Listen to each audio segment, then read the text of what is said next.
So this is the pump. So the green one is right rear, the white one is left rear. P is for pump, and the orange is the reserve, which is the tank you were just seeing a while ago.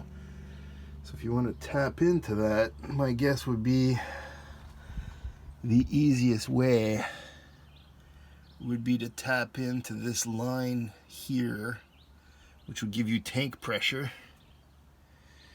So you can run onboard air and or air horns or other accessories. And that is what I think I'm going to attempt. So this is the compressor unit here. I'm on the passenger side, directly under the passenger seat right now.